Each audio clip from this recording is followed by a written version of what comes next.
Hello and welcome to another exciting episode of The Aftermath. My name is Ian, and as always, I'm joined by Dylan. So, that's it. Yep, that's it. That's all I got. Episode over. We are here, and we're back at it again. Back in the saddle again. Oh, wait. Hold on. Listen to this. Oh, he's got What was that? a little box. What's in the box? Little plastic container of pastries. Cookies? Yes. Okay.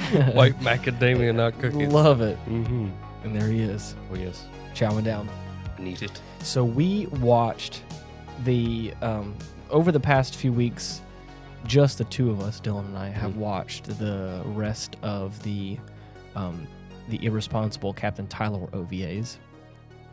We did an episode on the first two, I believe it was, because they were, I think, poignant to the story. Right. But then as they kind of have trickled along, they were some like kind of side stories that probably weren't quite as integral. But the more we got through it, actually they all are kind of loosely connected in their own way. So with the exception of like one, maybe two. Yeah. Oh yeah, you're right. Two maybe. But yeah, I really enjoyed. I'm going to save my real feelings for the end. You're going to lie?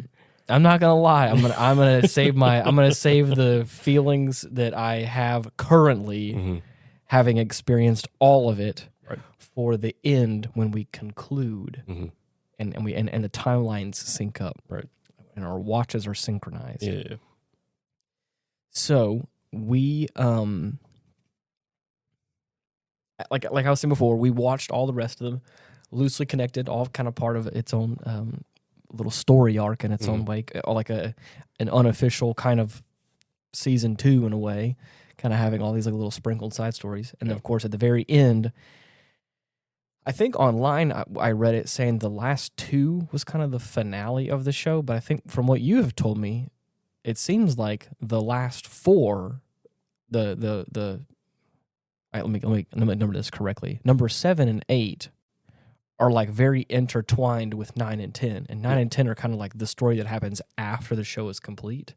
But I would argue that, like, yes, probably 7 and 8 don't happen exactly after the show, but like it's so the way the timeline works in 9 and 10 is like really jumbled up, and like kind of like chronologically all the other side stories that we watched kind of somehow intersparse their way through like those 2 episodes. Yeah. To where like we're kind of getting like, you see the main events and then you see the events leading up to those events. Right. And it's kind of this culmination at the end. Enough so that I thought it would be interesting as an editor and as a person that does like, you know, film and editing and all that stuff. I thought it'd be interesting to like take all the OVAs and like cut them down to like a super cut of like 1 or 2 feature-length movies. Cause I think you could really do that.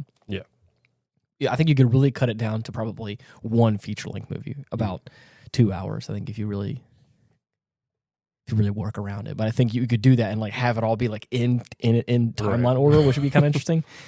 So that way you could like watch the show and then go right into like a feature-length film, 1 big OVA that's like a super cut of it all. Yeah, but that's just it was an interesting thought experiment because I was a bit confused as to when things were happening. I think it also doesn't help that we didn't watch all these in one sitting. So there has been a bit of a length of time since we watched. We watched the entire. We watched all of what we had of Bleach: 1,000-Year Blood War. Yep. In between us finishing like the first 3 quarters of these and the last quarter, I would say, of these OVAs. Right. I really enjoy this show. I want to say that right off the bat. It's one of the greats. I love the characters. I love the comedy. I love the fact that as the show progresses, it gets a little more serious. Still quite wacky and funny and goofy, but doesn't lose a sense of humor. Yes. But I think it gets a little bit more as our feelings for the characters grow, so too does kind of the more serious moments. And I love that. And I think I may have said that whenever we did an episode on the actual show itself. But I think it really cements itself even more once you get to the end of these OVAs. Yeah. So, and I wanted to say that I really enjoyed the show because, again, once we get towards the end, I'm probably going to have some choice words, but I don't want that to taint the fact that I did have fun with this show and I did enjoy it. Mm-hmm. Do you want to kind of touch lightly on like the middle ones, or do you want to jump right into like 7 and 8? Because I feel like we could just continue with the main story. Okay, because I feel like 7 and 8 that ought to take up like the whole runtime. Probably so. The one thing I will say is that there are some little side stories with the Marines and our fighter pilot guy. Right. They have their own little side stories. That the crew is on leave and being reassigned to like special training missions, different like testing of like new tech and whatnot. Right.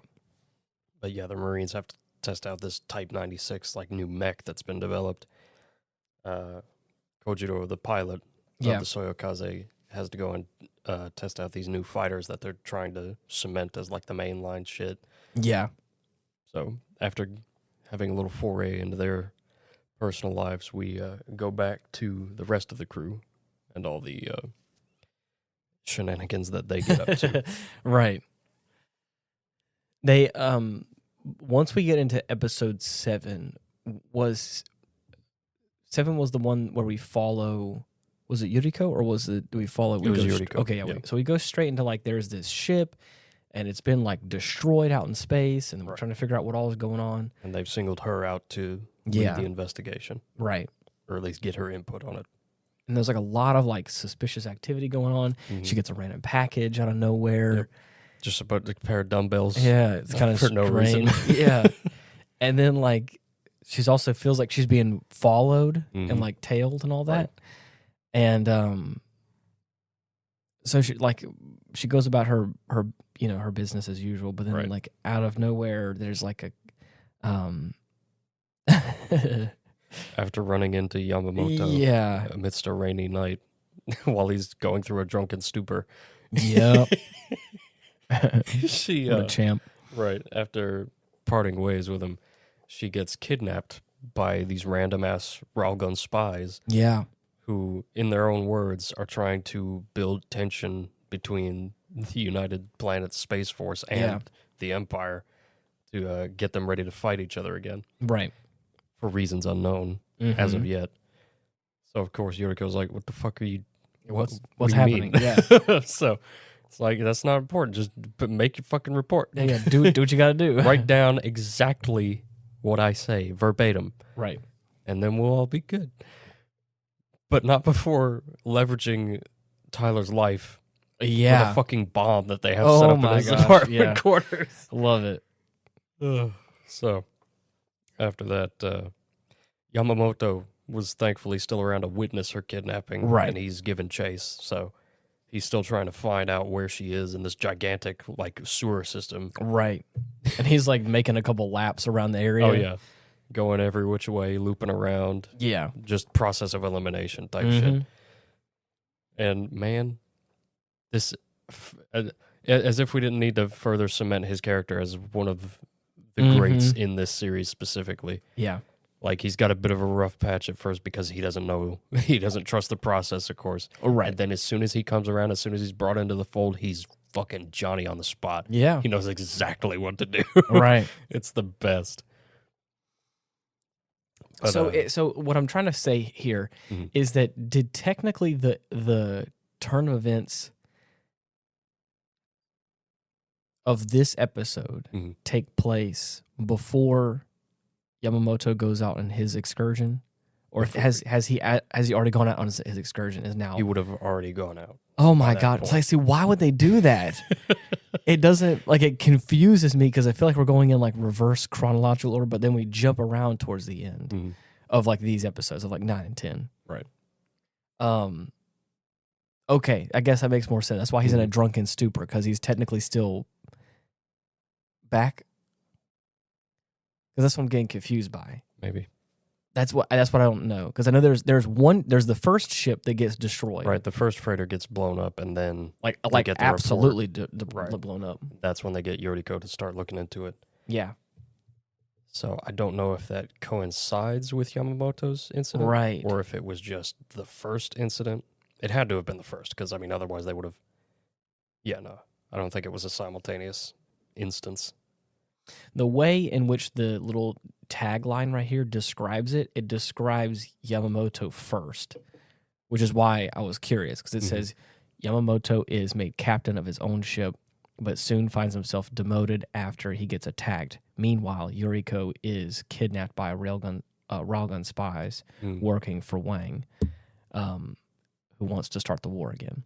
So, like, Is this like the official description, or? Yeah, okay. It's on the Wikipedia page, and it says episodes 7 and 8. It's 7-8, as if it's one episode, and then it says if only the skies would clear, part 1/part 2. Right. And so but then like the little brief tagline underneath it is as I just read. So like I said, that's why I was getting confused, because I was like, they read Yamamoto's part first as if his chronologically happens for. I'm not saying that's what it is, but. Yeah. It does say meanwhile, so I think it may be going along around the same time. But that's just what this was step one of being a little confused as to when chronologically does things happen. Yeah. Because then when you get into episode 9 and 10, I think it does something very similar. There it says from here to eternity, part 1 and 2, and then there's a brief description, and it kind of that one's a bit. There's a lot that happens in that one, so this little tagline here is not. Doesn't quite show as much of its hand, because there's more stuff going on. See, I think that's kind of cool though. I kind of like how they structured it. I think they so drop little too. tidbits here and there, and then they expound upon it. Right. I just think that maybe I'm just too dumb, and maybe I needed a little bit more clarity as to when things were happening, because I still thought that, like,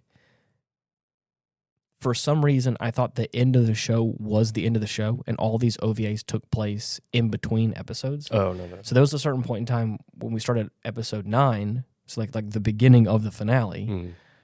And I was like, so wait a minute.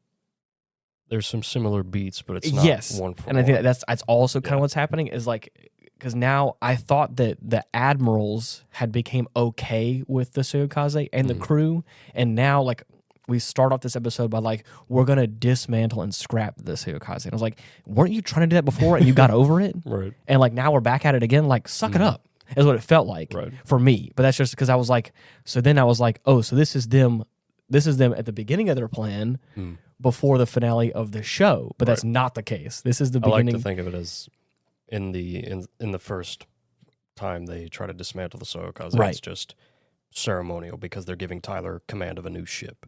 Right, and so on and so forth. But with this, it generally comes across that it's just an old ship past its prime. It's got to go. Right. We've got these new high-speed cruisers that have just been developed. There's no contest between the two. Right. So, I mean, they're still going to have him step down as captain and either regale him with some spiel about how he's not suited to captain a vessel anymore, and he's just gonna be stuck with some kind of desk job, which, funnily enough, is what he was hoping for. But they,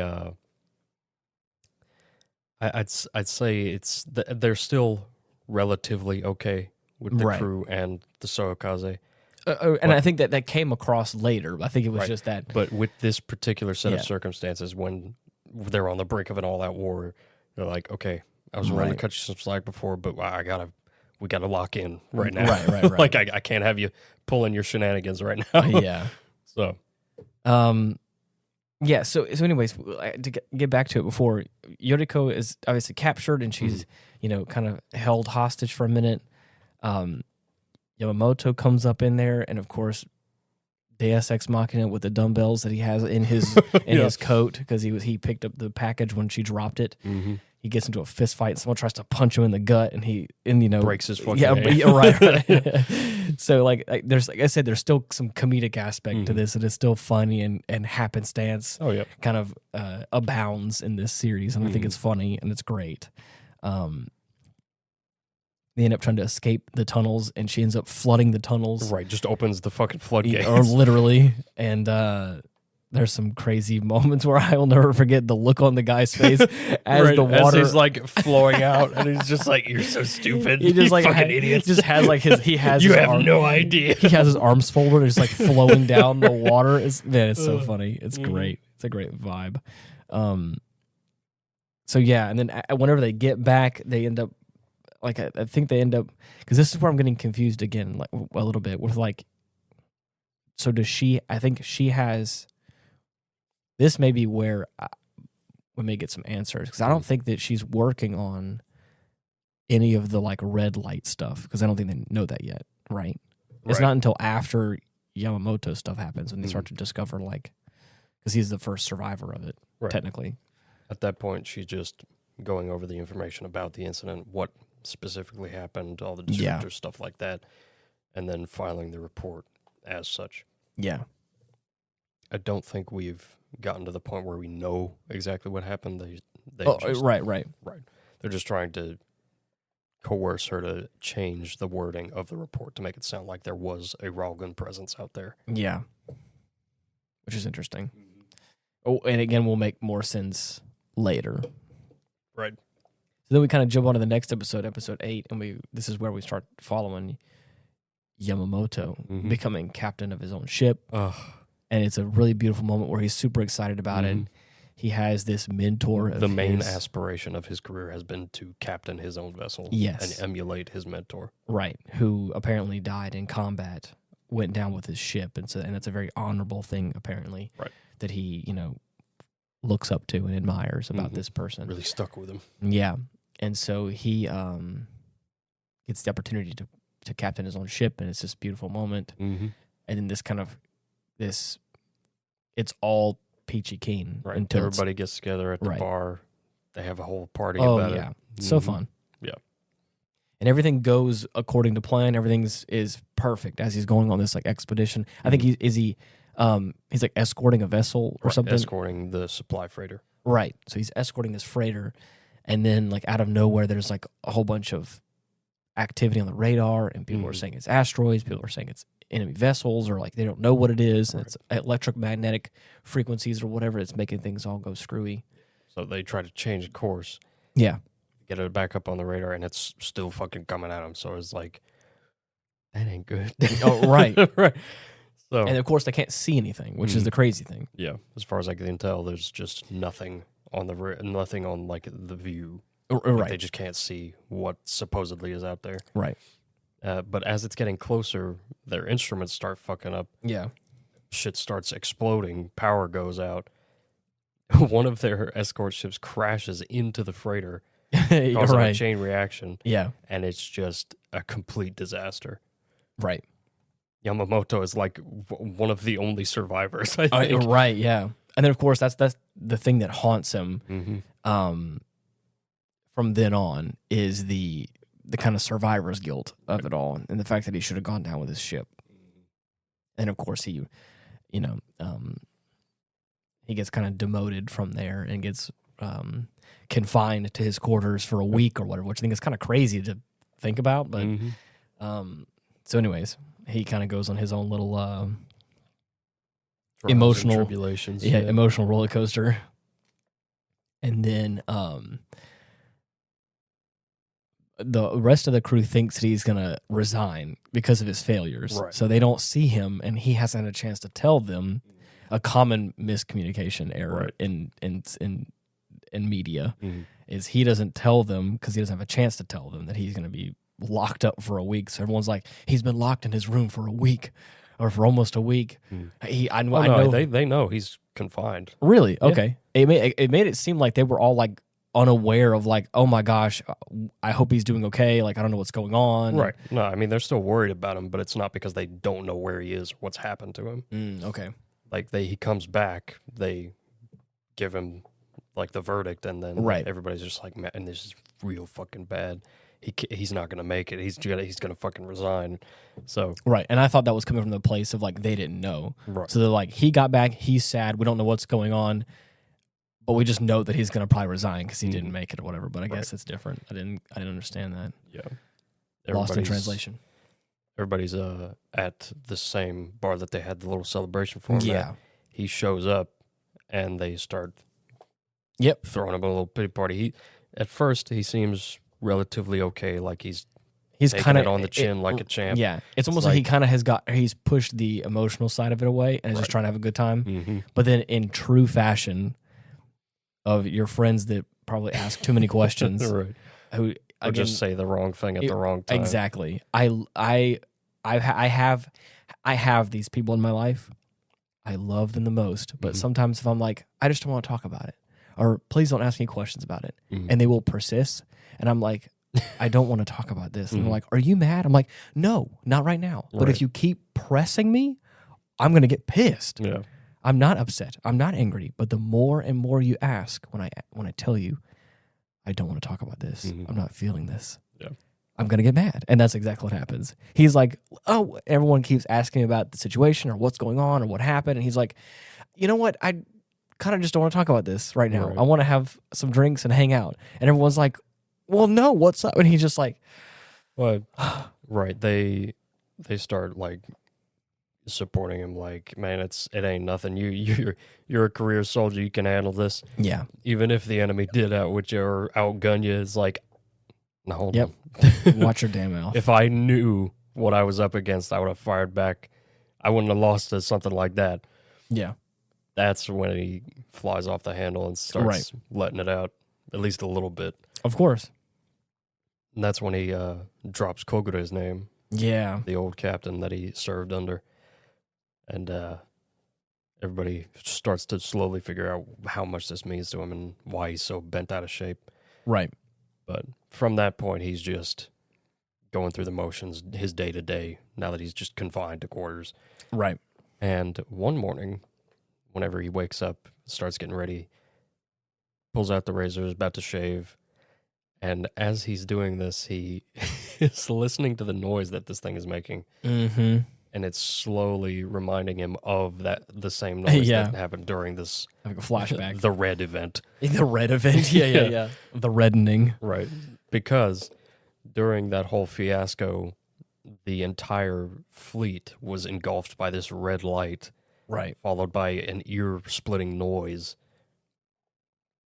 So with that, he's been able to put something together and try to correlate that with whatever may have happened with the first incident. Right. And so he just gets ready, gets out of the his quarters, and immediately heads to the intelligence bureau to get with Star and see if she can help figure him out. Right. Help understand what this whole situation's about, or the potential of what it could be about. But yeah. And is that the ending of that? Was there something else that happens after, like directly after that? Whenever or does he just discover it and they move on? Or he just takes his findings and then go out. Right. It leaves at that point. He runs into Kim in the office. Oh. She tries to stop him because she thinks he's on his way up to the higher ups to make a formal resignation. But he ain't got no time for that. Yeah. He just keeps going upstairs and says, well, I'll go out drinking again soon, and that's it. Yeah. We don't see the conclusion of that action until one of the later episodes. But the finale I'm thinking about that I couldn't remember was the fact that he went out to the funeral. It plays into it at that point. Yeah. He's at the funeral spot for his mentor we talked about, and then his Kogure. His wife shows up and is like, "Oh, you must have known my husband." And he's like, "Yeah, it was actually like a mentor of mine. All this stuff." Mm-hmm. And he kind of like talks highly of the fact that he went down with the ship and died in combat, and then the wife says some lovely stuff about like what his last words were, and the real feelings of the moment, right, and all that. So, all that. So it's like hits a little bit harder to know that. It may feel like he did the right thing, but at the same time, it's also like, I'm kind of left here alone, though. Mm-hmm. Was it really for me, it left me feeling like, was it really the right thing to do?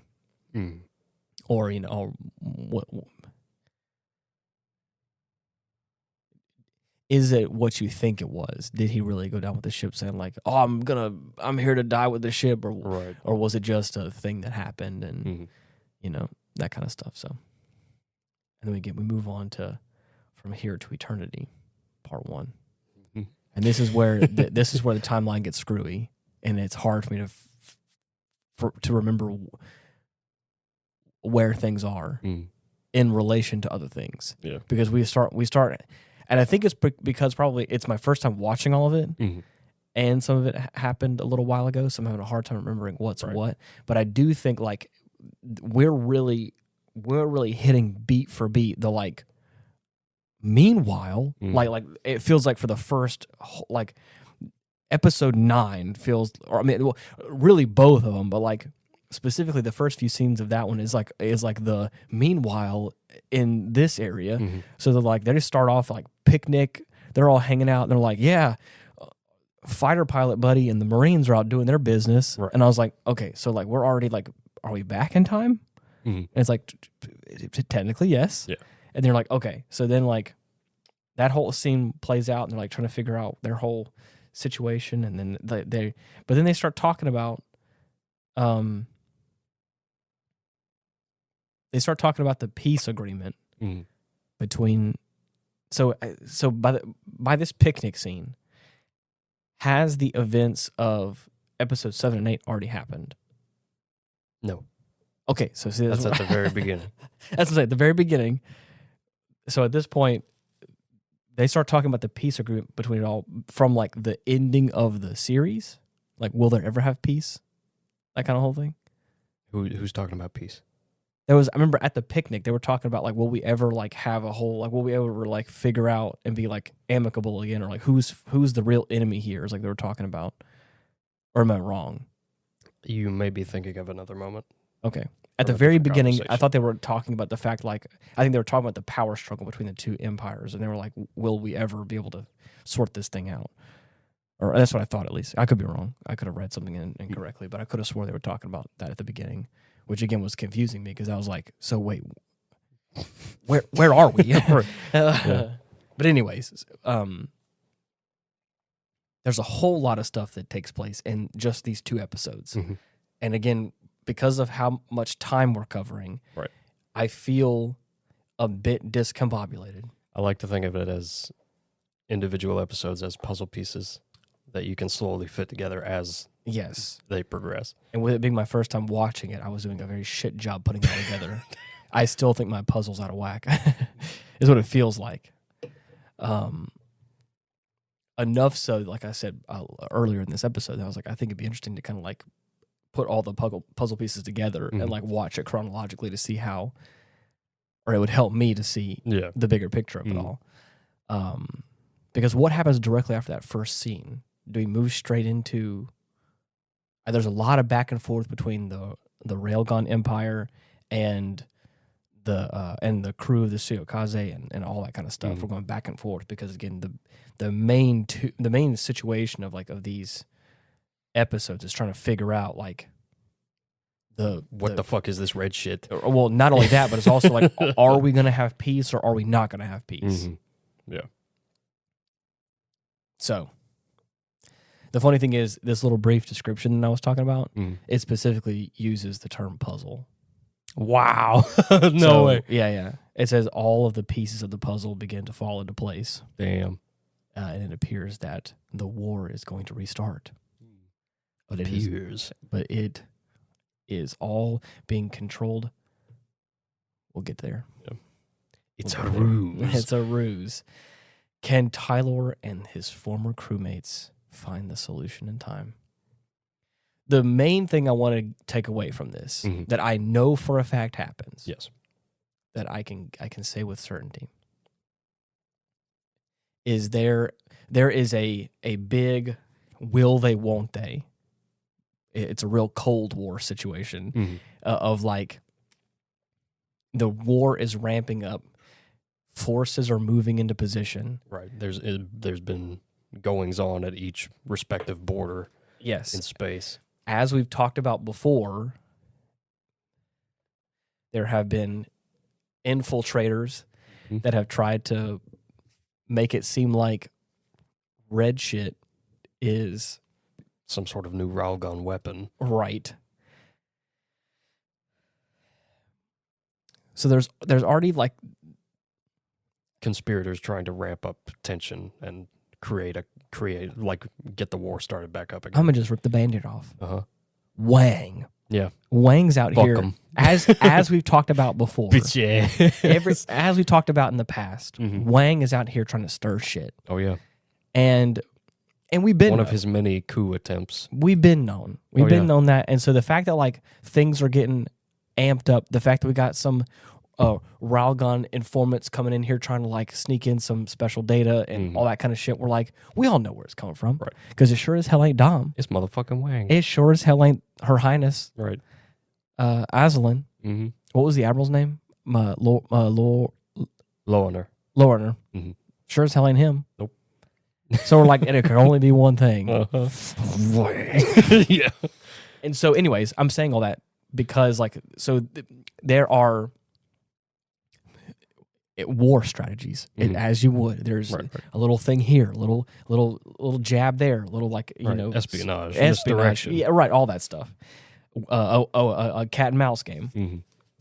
So obviously the people over at the higher ups over in the UPSF, is that what it is? Okay, UPSF. They're all like figuring out like, okay, they get a message saying like, we want peace. Mm-hmm. And of course they think it's an informal communique. Right. And they think it's unofficial and they think it's suspicious. We can't take this at face value. Right.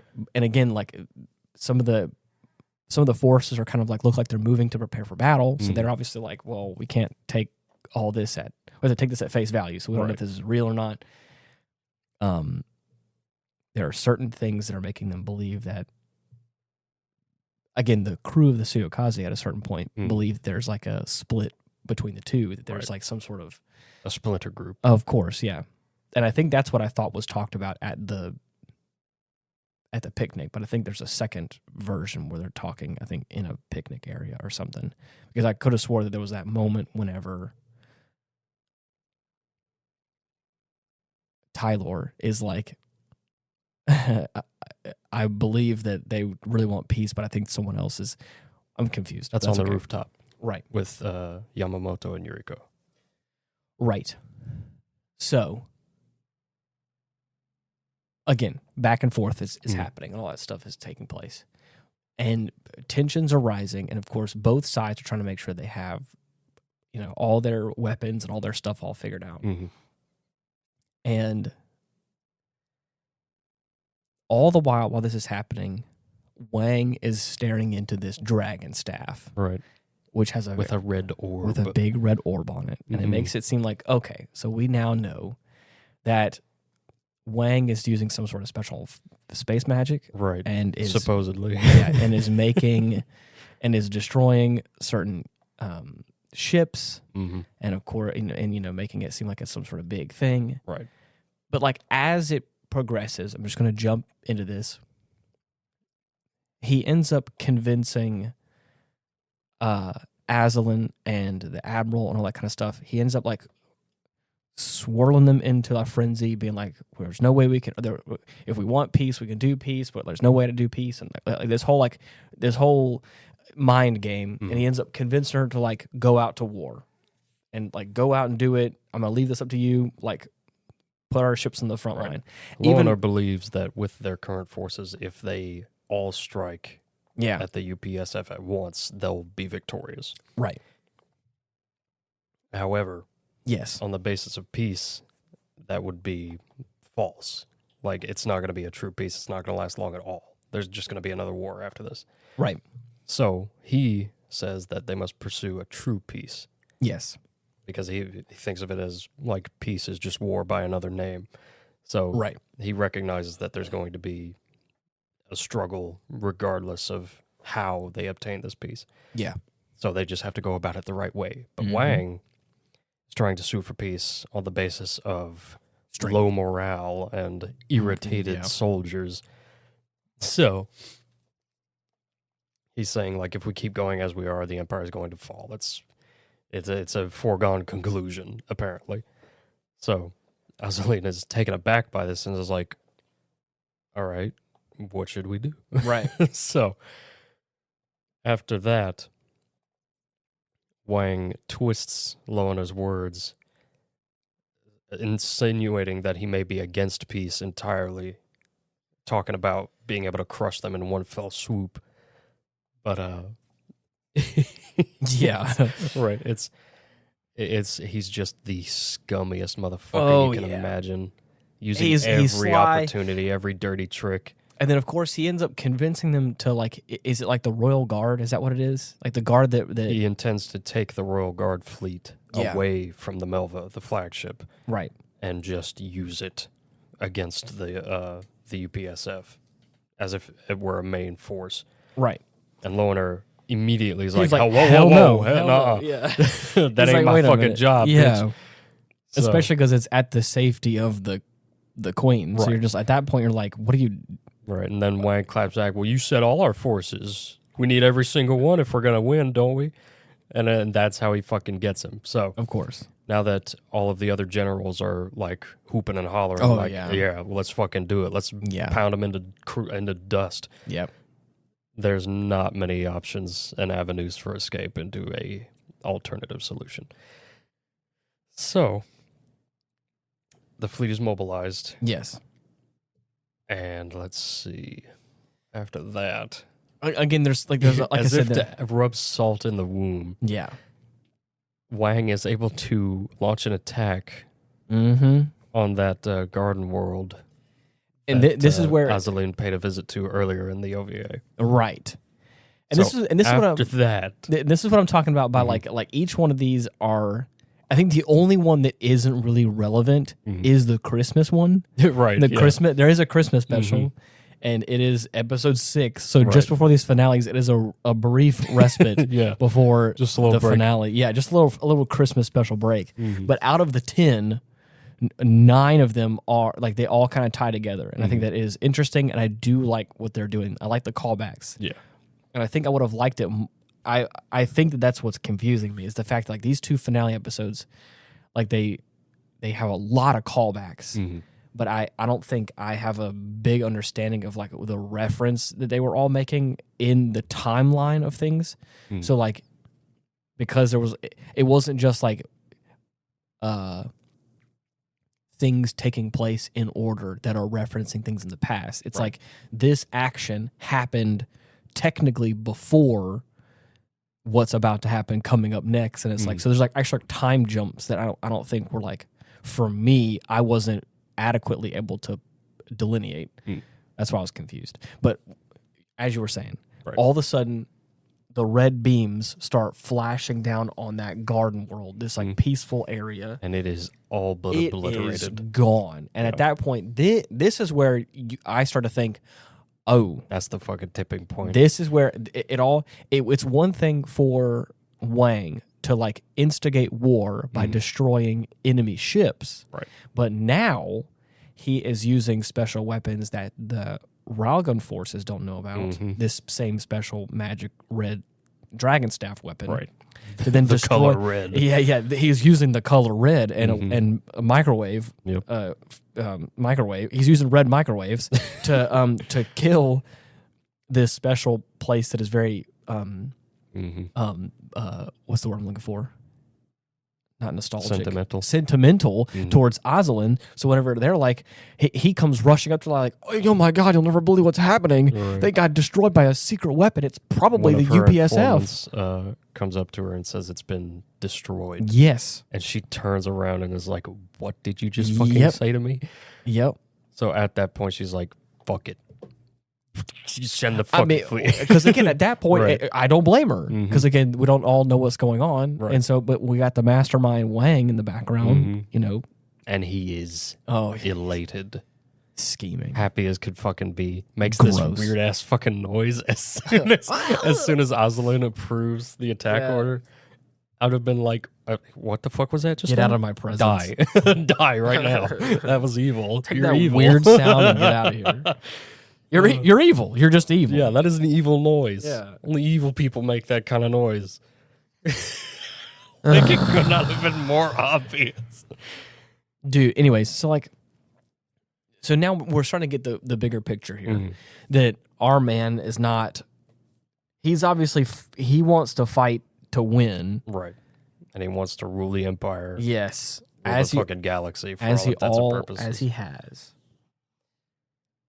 And again, there's some back and forth because then if we kind of flash back or like flash sideways, however you want to chronologically say this, we over in our Soyokaze team, Yoriko and also Yamamoto are like doing a pretty good job of like kind of putting pieces together and like understanding what these like red frequencies are and the fact that it's not railgun, it's not. He describes what happened during the incident, and they're able to put some, they're able to correlate some bits and pieces, right? Are able to figure out slowly but surely, what's been going on, And then this is also taken to the admirals, and they're able to kind of like sort of handle it, but they're also just. And they're like, "Oh, okay, cool, that's thanks. That's whatever. You're dismissed. It's fine." And they're like, "No, well, but hang on, Wait a minute. Send us out there. You need us." Lost the Soyokaze. Yeah, it was like, well, thing about that is we've decided to scrap her. We dismantled it, and I'm like, I'm sorry, that's your fucking hero unit, sir. Yeah. Your only hero unit. I don't know if you know this or not, but that ship has single-handedly pumped a lot of resources into that thing, sir. It's going to take at least 15 minutes to make another. I think that has single-handedly got you to where you are right now. Yeah, and I think you need to witness that. That's your golden goose, bro. Yeah. That's your ace in the hole, and you're scrapping it. Right. Oh, so you're really an idiot. Right. Okay, cool. Now, I would have believed that as I was watching the original series because that's just what fucking happened. However, the true golden goose is Tylor and his entire crew. Of course. The eggs, if you would. Yes. Now, I fucking love the Soyokaze. It's beautiful. It's one of my favorite little corvettes, little frigates. It's nice. Little destroyers. Mm-hmm. But I feel like they do a decent job of giving it a proper send-off. Yes. I will hesitantly agree with you. Hesitantly? Yes. So we'll get there. We'll get there. Mm-hmm. So again, we're starting to learn more about what this red shit is. And again, we get this moment where we get a real comeuppance for Yamamoto. Mm-hmm. He is in charge of the fleet command.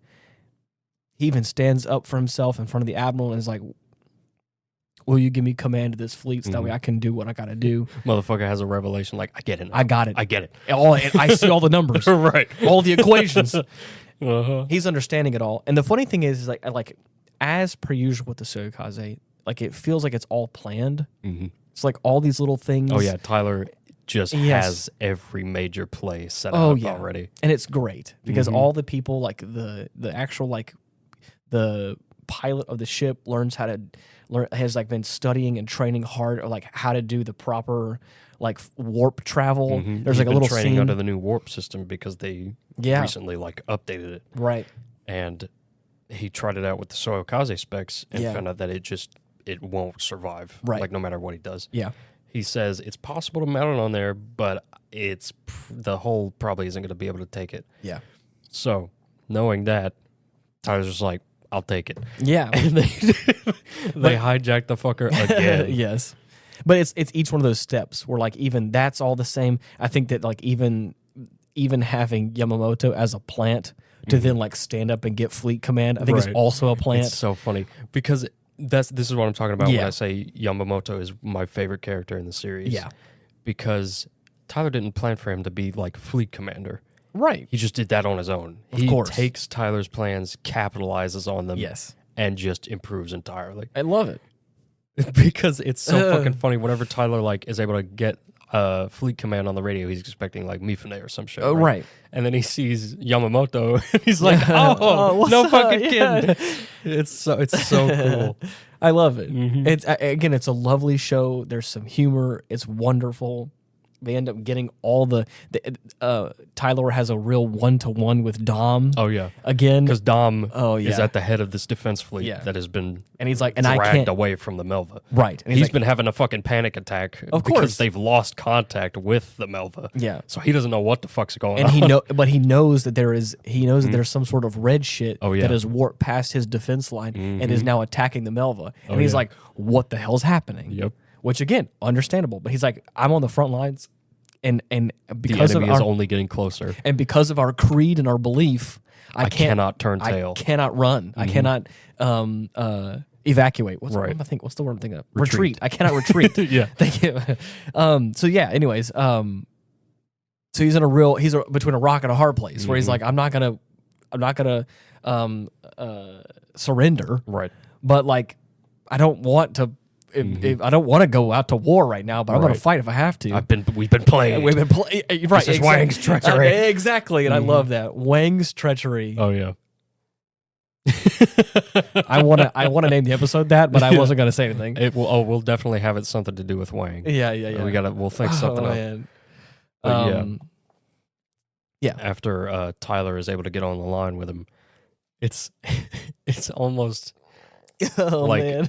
it's a relief because whereas Dom is held back by these like strict and like rigid military traditions that he Yes. dares not go against, Tylor, the ever fluid and water-like, Oh yeah. just does whatever the fuck he wants. And Forever adapts and to always. any situation. Yeah. And he describes what's been going on their borders and the frontier systems, how their freighters have been being destroyed by this red glow. Yeah. And Dom's like, that's... Wait.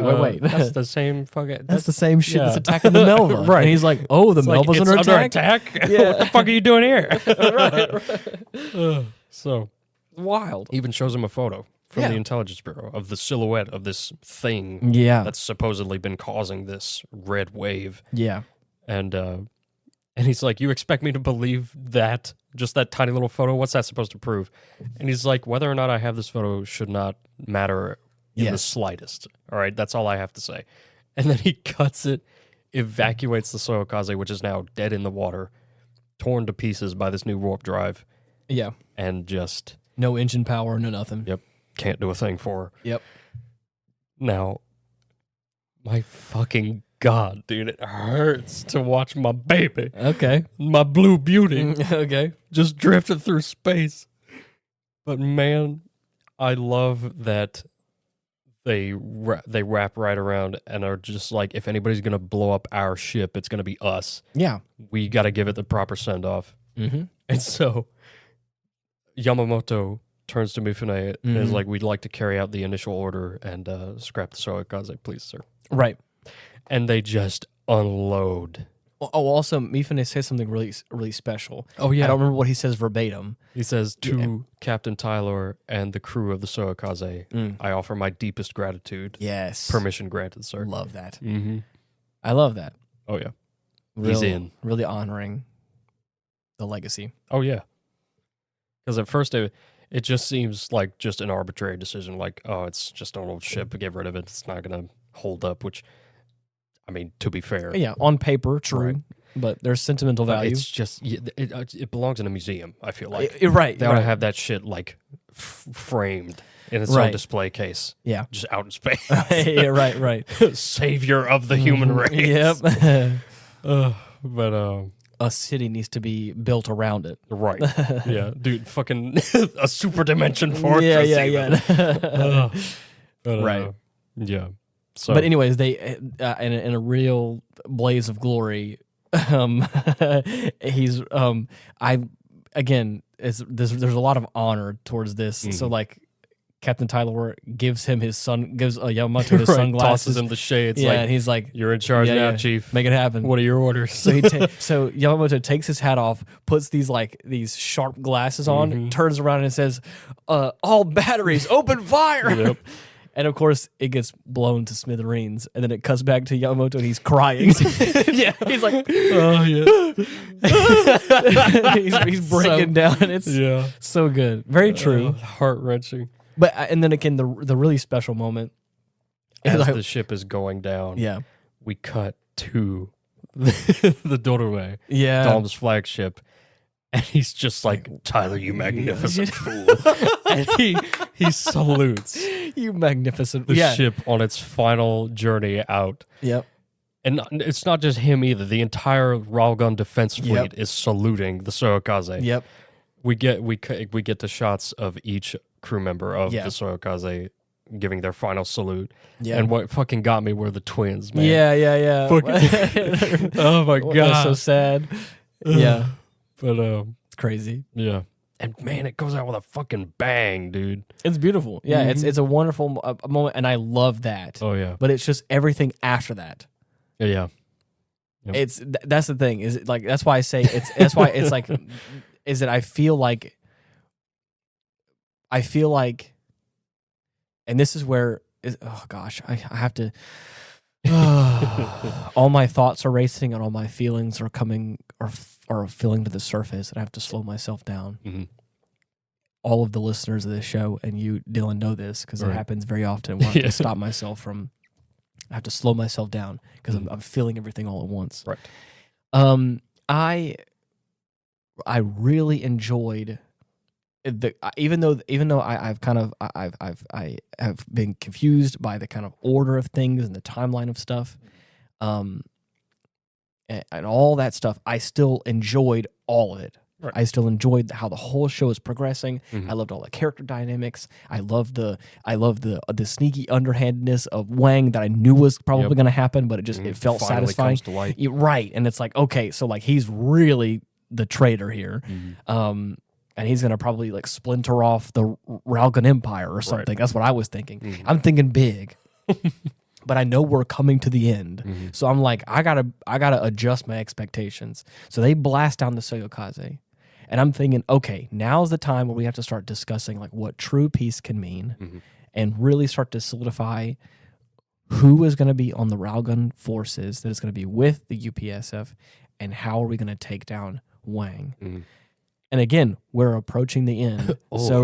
So I was. What if it was a secret third thing? Yes. So I was underneath the impression that was what was going to happen. That we were going to end with somehow Wang bolstering a splinter group of the Railgun army or the Railgun Empire to make his own. Right. And then it was going to be a 2v1. The Wangpire. Yeah. Oh God. the enemy of my enemy is my friend kind of situation where like then Azalyn's forces will team up with the UPSF forces in some sort of crazy turn of events. And of course, the show will end on a cliffhanger, and then we'll all be happily ever after, maybe. Right. That's what I thought was going to happen. And I do applaud them for kind of adjusting my expectations and kind of turning it on its head. But I don't like how it ended. Yeah. And this is what I was talking about at the top of this episode. I don't want what I'm about to say to affect the fact that I love this show. Right. It is, I think, underappreciated. I don't think it is as popular. I think it could be because I think it's funny. I don't think under the radar. Right. And I think that it's probably not for everyone, but it's definitely my cup of tea. Wacky, sci-fi, fun anime adventures. Oh, yeah. Man, why?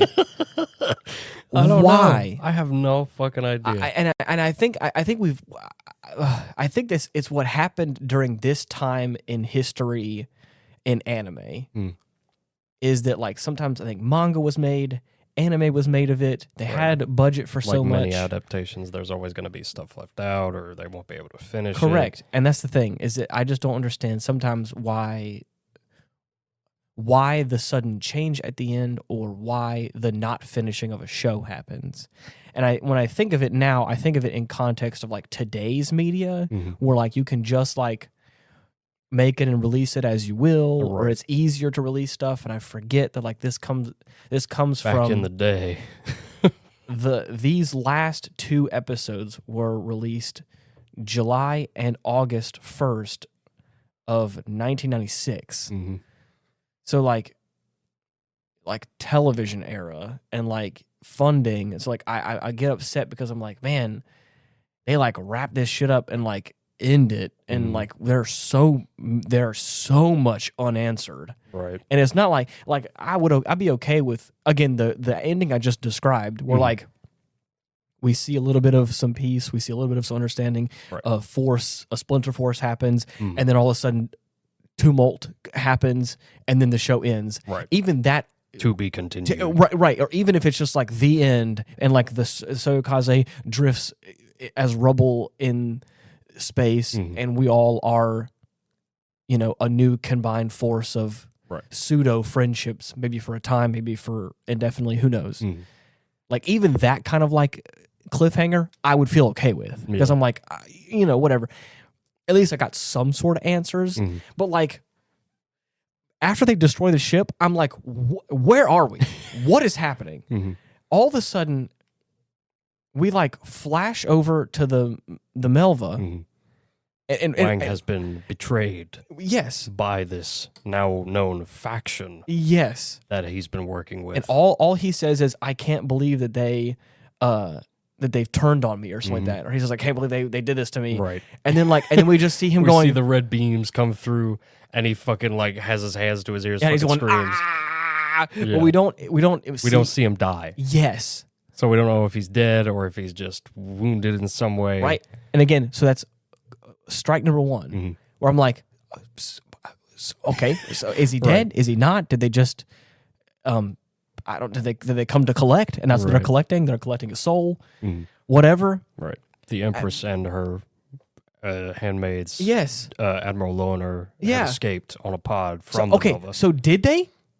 Did they escape? Did they escape? Yeah. Okay, because I don't think I saw them escape. At the very end, yeah. They're walking on this balcony, and, right. And that's they're all the cutaway before the confrontation between Dom and the rest of the UPSF fleet. Correct. But then at the end, after they go out to Soyokaze, it cuts to them on the pod talking about how Dom will probably pick them up first, and their beacon will be salvaged. I got you. Okay, I got you. They'll be rescued. Okay. Yeah. I didn't put those two things together because, again, I thought there was another time jump or something that happens like before all the chaos happens. So what I'm saying is, like, there's like this moment where like the handmaids, Azalyn, the Admiral, what is it? Loner is all standing there, and just like the sky, red light is just lights of everything, light of and the I'm apocalypse, like, and I'm like, and then it just fucking cuts, and I'm like, they're dead, they're all dead, they're all dead, and I'm like, so I'm like, absolutely screw this show, I hate this, and so I thought that's so as that all takes place, we get the salute from Dom and the rest of the crew on the frontier force. And then like Yamamoto orders the fleet to rendezvous and form up on the Dorume with Dom, and then they're going to rescue the Melva. Okay. And go save the Empress. Right. But again, that's the end of that. Right. We don't see them do that. There's no like conclusion to that. There's no like conversation afterwards. They just say they're going to do that. And then like you're right, there's this moment where like Azalyn's looking out the window, and one of her like her servants, handmaids, what do you want to call them? Is like talking to them about like peace. And she's like, it's not just wishful thinking. Like, it takes action to like. And again, I thought that because again we've been jumping around a little bit, I thought that was had like while she was still in the Melva before it was underneath attack or whatever. So I just thought that was like a little callback to like she's dead now, but like this is what she was thinking about. This is her final words before she had to evacuate. So I was like, so as it's and then it's like, ta-da, it's over, and you're just like, damn. First of all, okay. Who's the other faction? We don't know. Is Wang dead? I hope so. I didn't even get the satisfaction of knowing that Wang's dead. Right. And that's all I wanted. I think I would feel better if I knew that Wang was dead. But I don't. And that's what I think is. So I'm like, I said, I lashed out and I said something I don't mean. But I was like, what is it with anime? And not being able to finish a damn thing. Right. And when I think about it, like I think in like, I don't remember if it's in the 80s as much, but it feels like in the 90s it happened a lot. Maybe I'm wrong. Was Trigun in the 90s? It had to have been. I'll look it up real quick. Yeah. But like I remember the last time I for those of you who are longtime fans of the show, you know that I have feelings about Trigun.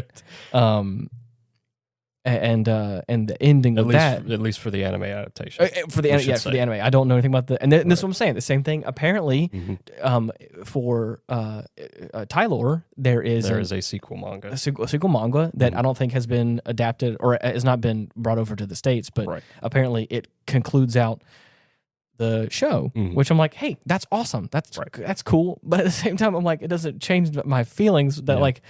I feel like I got gypped. I feel like in the it feels like the same. It feels like the same thing. It feels like the same thing for Trigun. Trigun, it feels like it feels like the whole show builds up, and like the last 15 minutes is like, how can we just like tear this shit apart? It feels like the same thing. It feels like Tylor is like this whole great show, this whole great sequence of anime, of OVAs that do this interesting time jump that's weird and kooky and interesting and funny, just to like really just like throw it in the trash the last 10 minutes. And I'm like, why are you doing this to me? Yeah. Why couldn't you just have like, and they all lived happily ever after? Like you could have saved your budget towards the end and like, and again, when I think about it, like I said, I know it comes from a time. Or maybe there was a funding issue. Right. Maybe they can only do so much. Maybe maybe they thought they were going to have more. Maybe, or maybe like that again, like a pilot to a show. You make a pilot to a show, and you hope that studios pick it up, so that way you can then like create a whole series out of it. So a lot of times, like there's been shows that have a pilot and maybe a couple episodes because that's all they got funding for or whatever. So maybe this is another thing. They did a whole bunch of OVAs to hopefully get some more traction. And they ended on a cliffhanger to like be like, hey, we could do more, and they just didn't get any money for it. We may never know. We may never know, and that's just the thing. I can't. Let's see. Oh, TV series, 1998. So the year of my birth. Yeah. So 98, we got Tylor here in 90, anywhere between 90. I think it's like 92 to 96. So. It went on for a while, and I think it had a great run. It's a great show, but I did find it funny that like we get down to the very end, and I'm like, why? Like, why anime? Why Japan? Why do you have to make some of the coolest shit, and then just like at the very end be like, so like we got all these crazy ideas. Let's just like jam it all in there and see what happens. I'm like, why? I don't understand. Yeah. I lashed out and I was like, I feel like Japan is perfect at perfecting things. They are perfectionists. You will have Japanese people, from what I've seen in cultures and things, are so meticulous and so precise, and they are people that are great at their craft. People will be masters of these one things. It will just make this stuff that will make anime, this art that is beautiful, immaculate. And I'm like, but why can't they finish it? I would say that creeps into the scope of generalization and of course stereotypes, but as a whole, it just is what it is, man. I know. Yeah. And I think I don't mean that as like a generalization or a stereotype because but I think that like they're. From what I've seen, it probably is media or something. Maybe it's not. Oh, there's more than a few examples. But like every time that I have seen a craftsman of some sort of beautiful art or work or whatever, a Japanese person in their field, whatever it may be, are usually always just, I mean, so talented and so good. Because again, I think they just have a different. I could be wrong, and please correct me if I am, but it just feels like, again, the handful of times that I've seen that kind of stuff, not to say there aren't artists in the West that are like that, right? But they're just like, I've seen so many first-hand experiences online, I should say, they're just of like super talented people and from Japan. They can just like, I mean, they just throw their whole life into this work, or they just master this field. They'll jump into one thing and just like become the absolute best at it. And I'm like, man, that's so wild. In the Olympics and whatever it is, they're just like, they're so talented. And I'm like, and that's why I made that generalization. I made a joke because I was like, you guys are so perfect. You guys are so awesome. And you're just like, you know what? We'll just throw it away at the end. Yeah. I'm like, why? I love you guys so much. For these adaptations. Yeah, right. For these adaptations. Yes, exactly. I'm being facetious. I'm joking. I'm being extra. I'm feeling all my feelings, and I don't mean this. Oh, dude, I was the same fucking way. I don't mean this as soon in as hate. I finished that with Chase, I was like, "What the fuck happened? I have to know." I immediately took to the internet and tried to find anything. If there was some kind of like fucking lost episodes or some shit, just something, right? But there was nothing. And I think the reason why I get so flustered and I get so larger than life and big is because I do really enjoy it, and they do make a great story. It is a very well animated shit. That's quality and beautiful stuff. And so whenever that kind of stuff does happen, I just feel like it's natural. It hurts for me to be like, oh man, why? Because it feels, again, to kind of put the scope more on the Western side now. It's an easy target, but it's the one that I feel like the majority of people understand is Game of Thrones. Oh, is to have something that is like, it is so well done, so immaculate from like stem to stern. Now I know there's a lot of other reasons why that show took the turn at the end that it did, right? But it's very similar. I get the same feeling from like shows like this. Again, for Trigun, for instance, I loved that show. It was such a cool vibe, just for it to like feel kind of the planet Gunsmoke. Yeah, the humanoid typhoon, dude. I love it. It's a cool vibe. It's weird, and I feel like at the end, I felt like I was left wanting more, and things didn't go as quite as I was expecting, or whatever. I got to get that full volume, like dude. The compendium of the entire story, and just let you have at it. The couple of Barnes and Nobles in our area have the 2 or 3 that is in that series, and I have looked at them. Oh yeah, I mean, or in like on the outside of them because they're all like in plastic wrap, obviously. Right. It's like those deluxe edition Berserk novels. Oh my they've got out, dude. Oh my god, they still have them, all of them. I have to like all 13 of them or something. I need to get them all. Wait, the thing is, you gotta start buying them like one at a time. Yeah. Which, hey, one day if I get lucky, I'll just do a bulk purchase. I think they're $50 a piece. Oh yeah. That's why I said if I'm lucky. If you're lucky. Oh, you hit the lottery, you mean? Right, yeah. Maybe. Okay, yeah. That feels like an investment. Yeah. That feels like one of those things where it's a collection piece that like potentially one day could be worth a lot of money. Maybe. Oh, yeah. Maybe not. Who knows? But it wouldn't surprise me. Yeah. So, but anyways, I really enjoyed this show. And again, I think the reason why I feel a bit weird is just because I did fall in love with it. I fell in love with the characters, and I left this show with like the last 10 minutes just making me ask why, how, what happened, and making me want more. Which I think again, I think is a great testament to how good the show is and how much I love it. But it also hurts a little bit because you care about it that much. That's got to say something, right? But it also kind of hurts because again, that these finales aired in August 1st, 1996, and that's all she wrote. Yep. For the show. Again, there's apparently manga in Japan. Right. There is a definitive conclusion. There is a conclusion, but not one that you can watch. You just got to read it. Right. And so yeah. I still recommend watching it, but just for sure. Just know that you do not want to miss out on this. Yeah, it's good stuff. It's really, really good. And of course, it doesn't help that also in the past probably 2 or 3 weeks, I have fallen into a new addiction. I guess we can call it that. Yeah. As I have stated on this show before, and to many of my friends, I think even on the last episode we talked about it with Chase. Oh yeah, is that I play games for like 6-month increments. Year-long increments or whatever. I fall in love with the game, and I just love to just jump into it whenever I can. Yeah. It's been Helldivers for a long time, and I do think that I will still be hopping back on Helldivers as much as I can, but recently it's been Elite Dangerous. I like a good flight simulator. Oh yeah. And I like flying around, and this one's nice. And it's really nice. It's nice enough that I've been considering buying a flight stick and throttle. Oh, dude.